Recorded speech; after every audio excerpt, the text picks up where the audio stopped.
Sanibonani, welcome back to my channel. Welcome back to Umkosi Nophilile. Ngiyabonga kakhulu for coming. Thank you so much for love and support.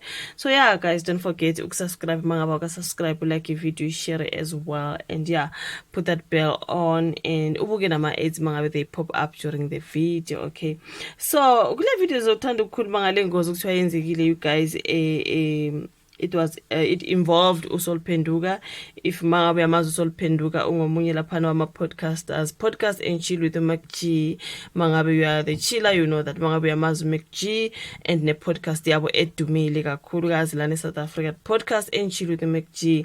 uSol Phenduka, I think he's also on radio into ikanjalo, guys. I think ekseni ngiye ngabona ivideo ebigijima laphana nje, ivideo efishane nje ngama seconds nje, kuboniswa laphana uSol Phenduka kuthiwa ke ube involved kuleyo car accident whatever, kodwa ke wabuye wathi no right, abantu mabangawara gesa kalimalanga kakhulu kodwa uthe kushuthi udumbe nje imini, something like that. So ke ngibona ne stories khona lapha basibhalile bathi islomo ke somsakazi engozini yemoto, ingozi okuthiwa ke umsakazi uSol Phenduka ube kuyo ngomsombuluko ekseni, which means mhlawumbe nizobuka ivideo kusasa sokungolwesibili, ibikhona izolo for wena, today for me, something like that.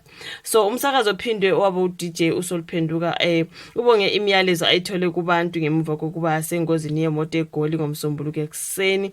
So uSol ongumethuli we-podcast and chill no MacG ku YouTube kuthiwa ube sengozini yemoto lapha ngase Rosebank. I think clip yakho nginayo ngizoyilahlela somewhere, mhlambe ngizoyimute nje iquiet vele, ngizoyilahlela la on my screen ku video efakwe ezinkundleni zokuxhumana lapha kubonakala iVW Polo sedan nenye okungathi Kia Sportage ezishayisene. So kunowesilisa ke ohleli phansi lapha ebambe idole ngemuva, so basibe ayifaka leyo video. So kuthi uSol ubhale ekhasini lakhe ku Twitter ukuthi uyayibonga imiyalezo, utheke ungumqemane, uthi ngivuvukele umunwe ophakathi nendawo kuphela. Kune tweet yakhe lapha ngizoyilahlela lapha escreenini, you guys.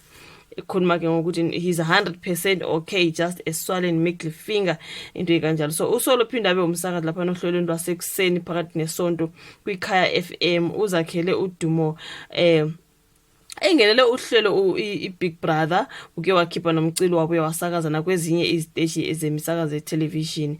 So kodwa ke manje simbona kakhulu lapha when it comes to the podcast and chill with MacG into kanjalo. So kutholakala uye wathola ingozi yemoto, sorry, ekseni namhlanje, like I said yesterday for you. Yeah man, but I think akalimele kakhulu, just ukudumba ke leyo minwe into ikanjalo. So uye wabhala ke bonga abantu abade besenda ke imiyalezo bethi, even mina bengithukile because ngithemba ngivuke ekseni ngibona nje udaba lakaSol Phenduka ngathi ukuthuka kancane ngoba ngicabanga mhlawumbe ibe serious kakhulu, kanti kusho ukuthi no kube yeah, it wasn't too much. Wasethi uyabonga you guys and alright kakhulu. Lona daba endiphethe namhlanje ivideo izoba mfishane because mhlambe kuzoba khona okunye okuvelayo angazi, I'll update you, but anyways yeah, it was about uSol Phenduka nengozi yemoto ithole ekseni, uthe alright and uyabonga. Thank you so much ukuthi ubukele video, like, subscribe, share, so besibonane futhi ku video enye elandelayo. Bye.